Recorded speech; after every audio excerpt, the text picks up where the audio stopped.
Now yesterday when I posted a natural gas video in the comment section, I noticed a lot of you guys were extremely happy to see natural gas videos being posted on the channel, and that is what I'm going to be doing today as well. There are some important things to talk about. First of all, EU bulks are adding natural gas pipeline ban to the sanctions package, and let's just say Ukraine is trying to push very hard to get this through. Bullish momentum builds as natural gas targets a very key resistance level. Before we get into all of this, if you guys are here for the first time, you want to stay up to date with everything to do with natural gas, scroll down, tap the red subscribe button. While you're there, slap a like on the video, just help the YouTube algorithm push the video to more people, and everyone will be able to stay up to date with what is happening with the natural gas market.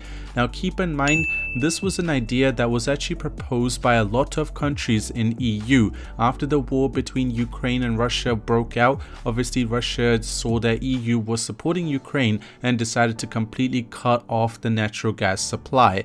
EU decided to say, hey, we're going to fight against this, we're going to get our supply from somewhere else, and they were able to survive the 2022 and 2023 winter. Now keep in mind that the 2023 and the 2024 winter will be extremely hard as well, which caused a lot of EU countries to put out the sanction, or the idea of the sanction as it has not been accepted yet, to never accept natural gas or liquefied natural gas from Russia in the future, and that includes even 10 years after the war has been completed.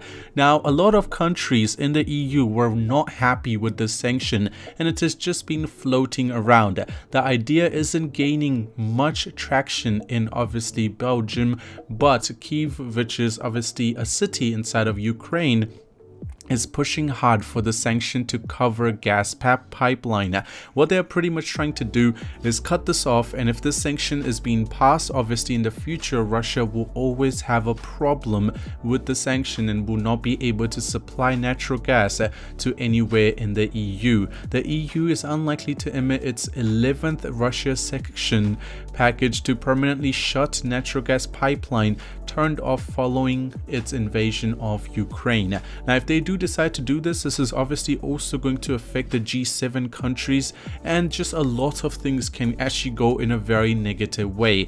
Will this be happening? Hey, that will be something we will have to wait and see. And the public, you guys, you can let me know down in the comment section what your ideas are on it.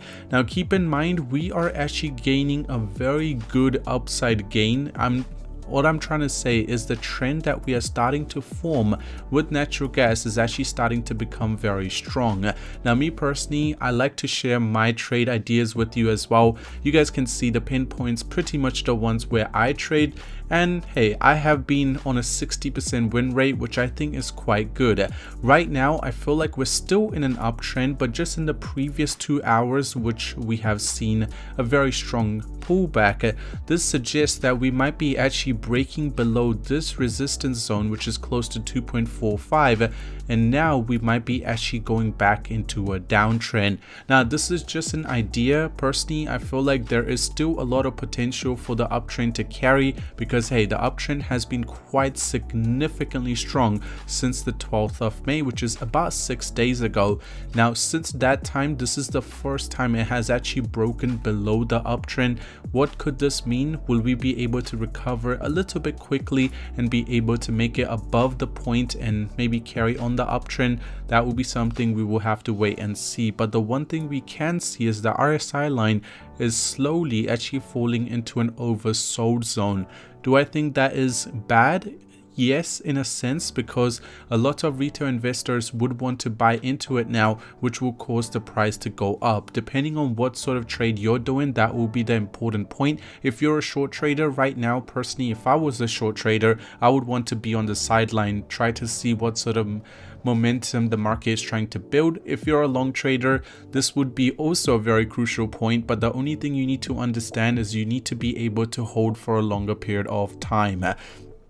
Also, you can see that the sell orders which have come in the past 3 hours have been quite heavy, which has caused the whole market to also take a little bit of a downfall. Talking about the next bridge, assumes full ownership of Orgade oil and gas project. The company acquired Wolfbone, remaining 22% working interest. Now this is talking about a project which is happening in Texas, and let's just say this company will be taking the ownership and also be doing pretty much everything regarding this gas project. Now keep in mind, Texas will be one of the largest places in America where natural gas will be produced and supplied around the world, so this is a big deal. Now Halt button hit on drilling in US and also talking about gas as well. New rig auctioned at bargain price as the demand sank in the sell patch. So this is really interesting because next week Texas auctioneer management will put 2 unused top of the line drilling rigs under the hammer. Because the price is so low and the demand is so low, they're not able to keep running it, which is giving a lot of people in the market some opportunities to buy into these rigs.